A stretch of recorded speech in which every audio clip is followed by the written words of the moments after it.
Bonjour, dans cette vidéo, on va voir des principes généraux. En fait, c'est un survol de comment fonctionne l'audio numérique. Donc, l'idée, c'est de représenter des formes d'ondes, mais numériquement. Donc, on va essayer de regarder et de comprendre comment ça se passe. Alors, si on prend une forme d'onde un peu arbitraire, comme celle-ci, disons, où on a des amplitudes en fonction du temps, ces amplitudes-là peuvent être des pressions acoustiques, mais éventuellement, elles vont devenir des tensions électriques. Et quand ça va passer à travers le convertisseur analogique numérique, on va se retrouver avec une onde numérique. Et comment ça va fonctionner, cela? Bien, la première étape, ce qu'on va faire, c'est on va venir segmenter cette onde-là. Donc ici, si je viens segmenter mon onde, par exemple, je vais la couper euh, à chaque espacement dans ma grille, comme ça. Alors, ça, c'est la première étape de la conversion analogique numérique. Séparer à intervalles réguliers comme ceci. Ces intervalles réguliers-là correspondent à la fréquence d'échantillonnage. Donc, si je viens segmenter 48 000 fois par seconde, je vais dire que j'ai une fréquence d'échantillonnage de 48 000 Hz ou 48 kHz. Il y a une relation entre la fréquence maximum que je peux représenter et la fréquence d'échantillonnage. Ça nous vient du théorème de Shannon-Nyquist. Et ce que ça nous dit, c'est qu'on ne pourra pas représenter une fréquence qui... en fait, on ne peut représenter que les fréquences qui sont en dessous de la fréquence de Nyquist, c'est-à-dire de la moitié de la fréquence d'échantillonnage. On va regarder un petit peu plus spécifiquement avec un exemple sous peu. Cela. Donc, la première étape, c'est vraiment la segmentation. Et une fois qu'on va avoir donc l'échantillonnage, une fois qu'on va avoir échantillonné, donc on a pris un échantillon ici, un autre échantillon, on a pris un échantillon ici, un autre échantillon ici, un autre échantillon ici, ici, et ici, et ici, et ainsi de suite. Alors, une fois qu'on a échantillonné, ce qu'on va faire, c'est qu'on va quantifier. Donc, quand on va se retrouver en numérique, on va attribuer une valeur à ces valeurs-là, qui peuvent être n'importe quelle valeur en tension électrique. On va leur attribuer une valeur numérique. Donc, comment on va faire ça? Ce qu'on va dire, ah tiens, toi ici, tu peux juste correspondre à cette valeur-là ici. Donc, tu vas être échantillonné à ce point-là. Même chose pour cette valeur-là ici. Celle-ci, peut-être qu'elle va être arrondie en bas. Et à chaque point comme ça, on va arrondir, on va aller chercher donc une nouvelle valeur. Et si, en fait, je redessine la forme d'onde telle qu'elle va être représentée numériquement, elle va plutôt me donner quelque chose qui ressemble à ceci, ensuite à ceci, ceci, ceci. On voit que chaque point, une fois segmenté, sa valeur va être arrondie à la valeur la plus proche représentable en numérique.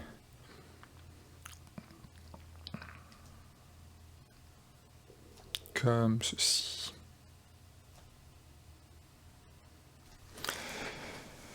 Alors ça, c'est la quantification.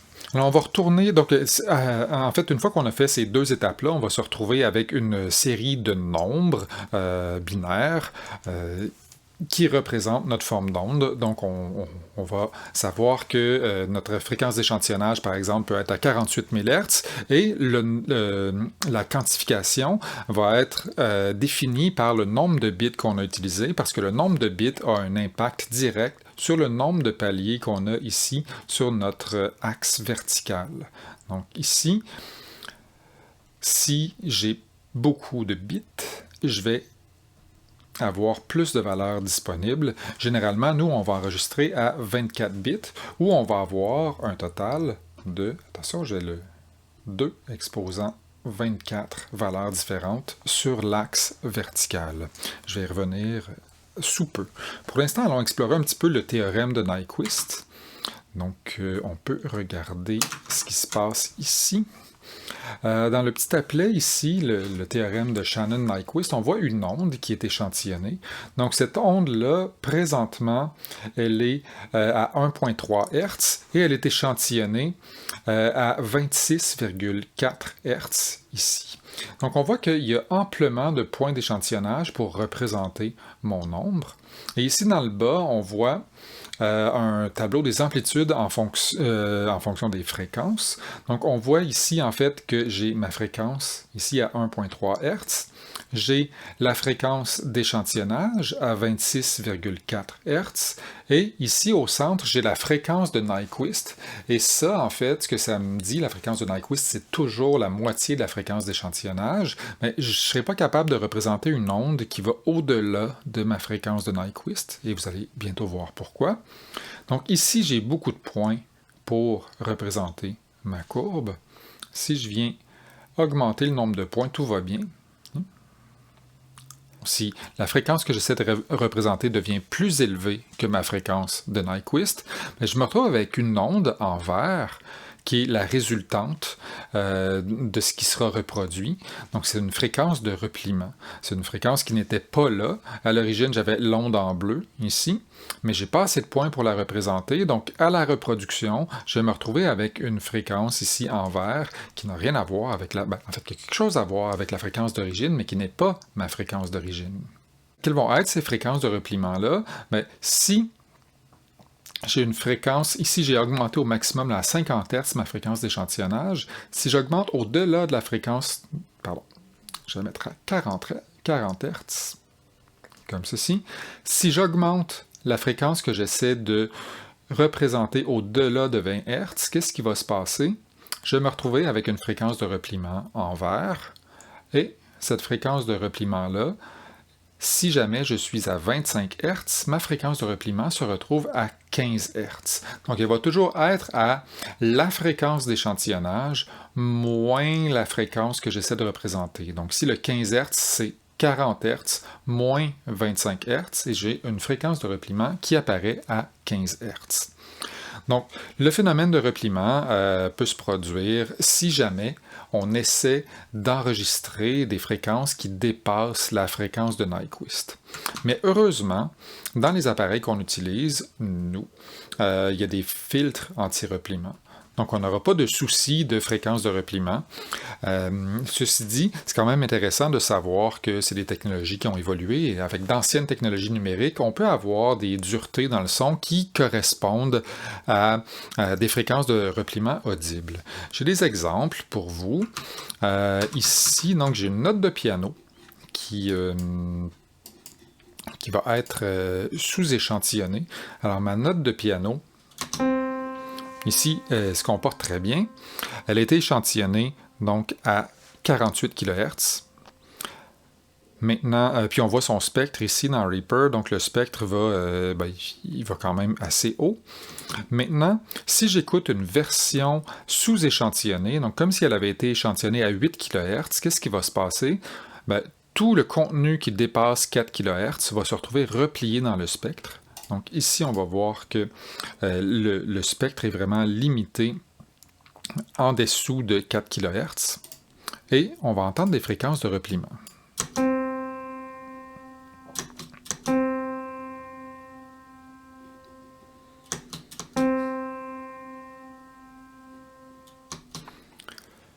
Et je peux continuer de cette manière-là.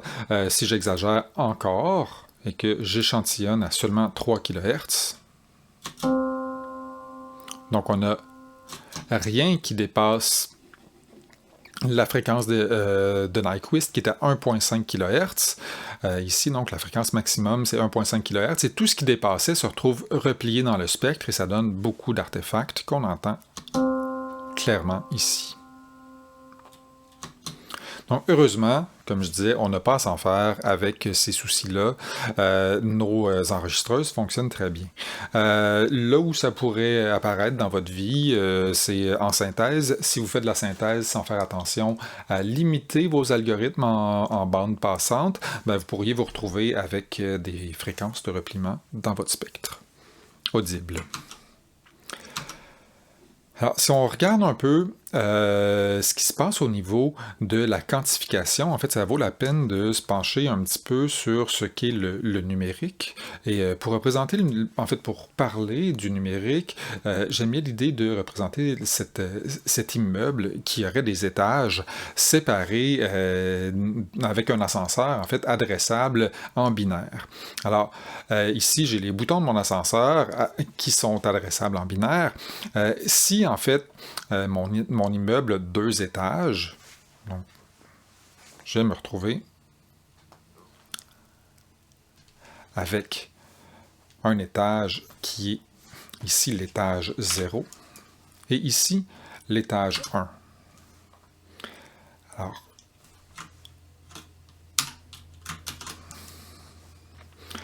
si je continue, si je vais chercher plus de précision dans cet immeuble-là, donc si j'utilise des mots, en fait, si j'utilise plus de bits pour représenter l'endroit dans l'immeuble où je veux me positionner, ben, je peux en fait venir pitonner pas juste 0 ou 1, mais plutôt 0,1 ou 0,0 ou 1,0 ou 1,1.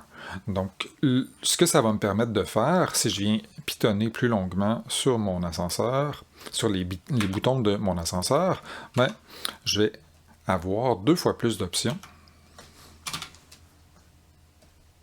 Donc ici, si ce que je suis en train d'illustrer, en fait, c'est que si j'utilise, en fait, 2 bits, c'est-à-dire que si j'appuie sur 2 boutons avant d'appuyer sur Enter, ben, je vais me retrouver avec 4 possibilités, 4 endroits où je peux me localiser à l'intérieur de cet immeuble-là. Donc, très commode. Et si je continue comme ça, si je rallonge, en fait, si je rajoute des bits à mon mot numérique, ben, qu'est-ce qui va se passer? À chaque bit que j'ajoute, je vais me retrouver avec 2 fois plus d'étages accessibles. Donc, si j'utilise 3 bits plutôt que 2, ben, je vais me retrouver ici avec 8 étages. Donc 8 étages, plutôt que juste 4, comme j'en avais auparavant. Donc, si je veux me retrouver à l'étage qui est ici, je peux appuyer sur 1, 0, 1, et je vais me retrouver à cet étage-là. Si je rajoute encore un bit supplémentaire à mon mot, je vais avoir accès non plus à 8 étages, mais plutôt 16 étages, et ainsi de suite. Donc, le nombre d'étages correspond à 2 exposant le nombre de bits. Donc, si on a 24 bits, on va se retrouver avec 2 exposant 24 possibilités différentes dans notre axe vertical pour représenter notre onde. C'est généralement ce qu'on va utiliser, 48 kHz, 24 bits. Chose importante à noter, c'est que peu importe la résolution qu'on ait 2 bits, 4 bits, 8 bits, 24 bits, le niveau maximum qu'on peut atteindre ne bouge jamais. Donc, notre forme d'onde, tant qu'elle ne dépasse pas, tant qu'elle n'atteint pas le niveau maximum, tout va bien, on est capable de la représenter. Mais ce niveau-là, ici, le sommet, le plafond de notre immeuble, il est inaltérable. Donc, même si on rajoute des bits, si on rajoute de la précision à la quantification, ben, on se retrouve avec un niveau qui ne peut pas être dépassé. Et ce niveau-là, ici, très important, donc c'est notre 0 dB full scale qui est ici, et c'est le moment où notre lumière rouge allume sur notre enregistreuse. Donc le 0 dB full scale, on ne peut jamais le dépasser, peu importe le nombre de bits qu'on va avoir dans notre enregistrement.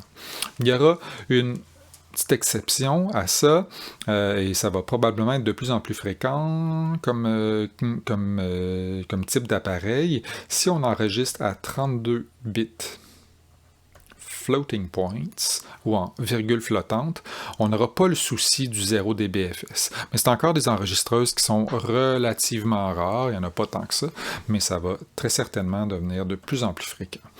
Mais si on enregistre avec les enregistreuses traditionnelles, celles qu'on retrouve aujourd'hui, le 0 dBFS, peu importe le nombre de bits, ne peut pas être dépassé. Le nombre de bits va aussi avoir une incidence sur le niveau de bruit. Donc, Notre niveau de bruit, en fait, correspond à l'erreur de quantification et généralement, il va correspondre à la moitié d'un pas de quantification. Un pas de quantification, c'est la distance qu'il y a entre deux étages, ici, et le niveau de bruit va correspondre donc à la moitié d'un étage. C'est du bruit parce que, comme on l'illustrait un petit peu plus tôt, ici, à chaque fois que je viens échantillonner, mais je vais rapporter je vais zoomer un peu.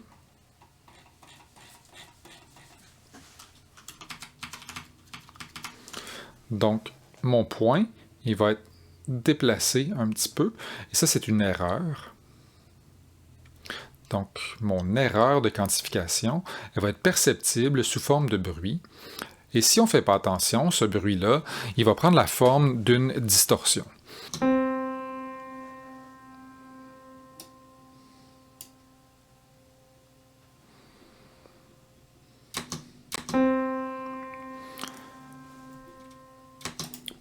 Donc, cette note de piano-là, elle est sous-quantifiée, en fait. Elle a été quantifiée un peu comme si elle était à 12 bits plutôt que 24 bits, donc la moitié. Et si on écoute, en fait, si on amplifie la queue de ce son-là, qu'est-ce qu'on va entendre? Eh bien, on va entendre ceci.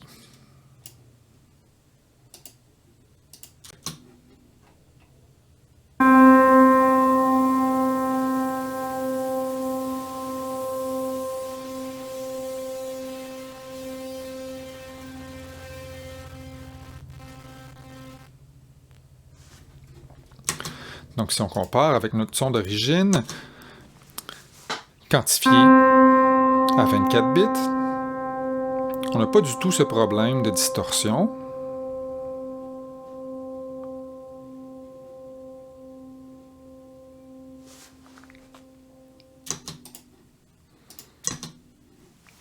On réécoute.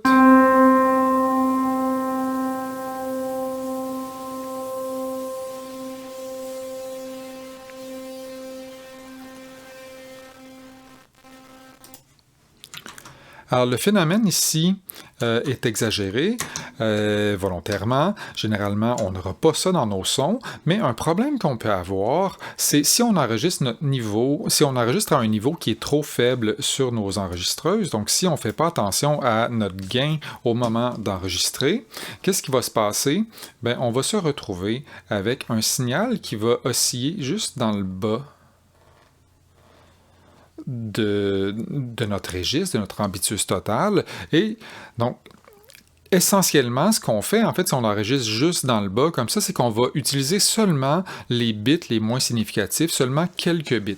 Donc, si on enregistre très, très faible, si on enregistre trop faible, on n'écrète pas, il n'y a pas de souci à ce niveau-là, mais par contre, c'est qu'on utilise peu de bits, et si on vient réamplifier notre signal a posteriori, ben on a des bonnes chances de venir rajouter du bruit de fond.